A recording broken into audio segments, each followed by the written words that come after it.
Edward James was not a member of the Surrealist movement, but he has left the most extraordinary legacy of Surrealism. He was very, very close to the artists that he supported, and he thought of himself not just as a patron, but as somebody who was intimately involved. He invented objects, he invented interiors, and he invented all kinds of strange things.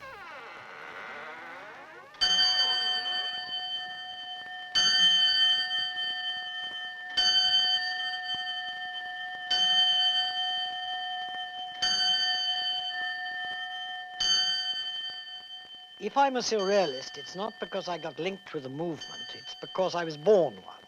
A great number of people are surrealists without ever having heard of the movement. But it is people who were close to their subconscious. The world is not completely logical all the time. They make the illogical logical, and they make it more vivid than life, in a way that dreams can sometimes be more vivid than actuality. There were echoes of his childhood that clearly haunted him when he was grown up. He talks about the memories that he has when he hears tissue paper rustling. He's transported back to his childhood as a little boy watching his sister pack ball gowns into a suitcase. He has very, very sharp memories, even if his childhood was probably quite lonely. I was made to sleep in my perambulator, and I couldn't sleep. Also, I wasn't allowed up in the morning. I remember in Scotland on a wonderful fine day in August, and the sun pouring through the blinds at 7. I wanted to get out of my little bed, which I was hemmed in by big brass rails, and run out into the garden and down to the beach. But I wasn't allowed to until Nanny woke up, which wasn't until 8:30.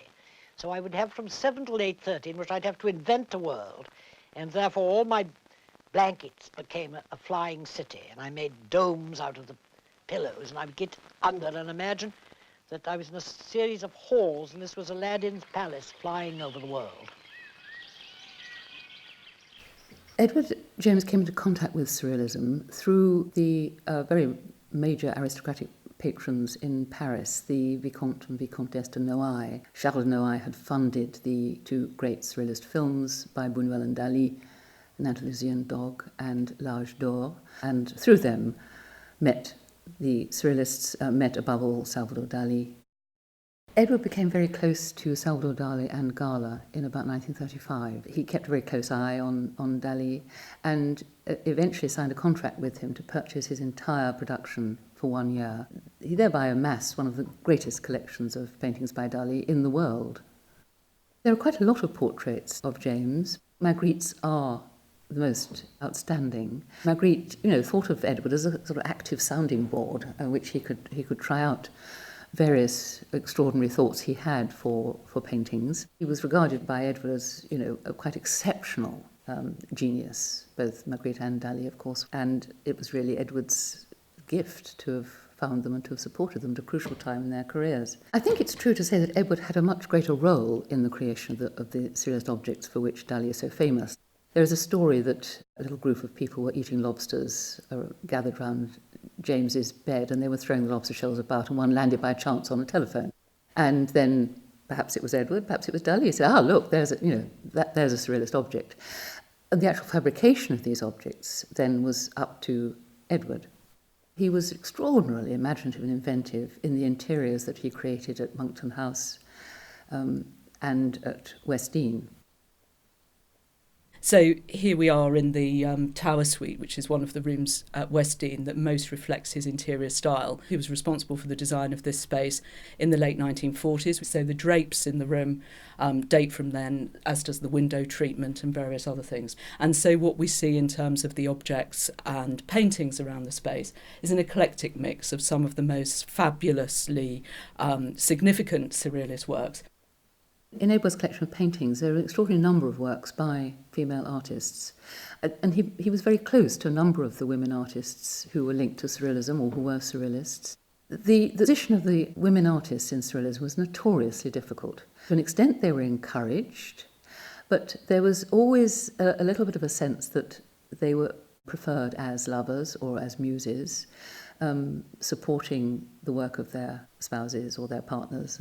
They had to separate themselves a little bit from the movement in order to establish themselves as artists. I wear 2 socks and 2 shoes. One foot is turning into a cloven hoof and the other into a parrot's claw. Besides attesting but lasting friendship, Leonora shares Edward's love of cautionary verse. It was called, what was it called?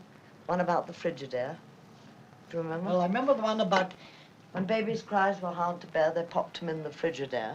Yeah, that was... In the period after the war, he began to travel a great deal in Mexico. He was very, very interested in plants and in animals. He met somebody who said, well, there's a most extraordinary microclimate valley where there are orchids growing in abundance on the trees. And so Edward went to see this place and fell in love with it immediately. Eventually he bought it and started to create his extraordinary Surrealist sculpture garden.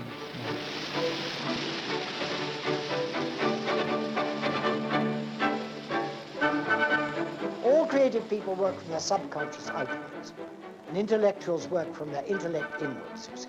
I'm not an intellectual at all. In fact, most intellectuals resent me. They all realize I'm not one of them, and it's quite nasty. To them, I'm sort of an overgrown child. And I always try, and now that I'm old, saying I'm in my second childhood, you must excuse me. But of course, that's not strictly true, because I've never grown out of my first childhood. I think he always thought of himself, or wanted to be thought of, as a poet. But I think he also left a legacy in Westdean itself, because he managed to basically save the house and turn this great estate into Westdean College.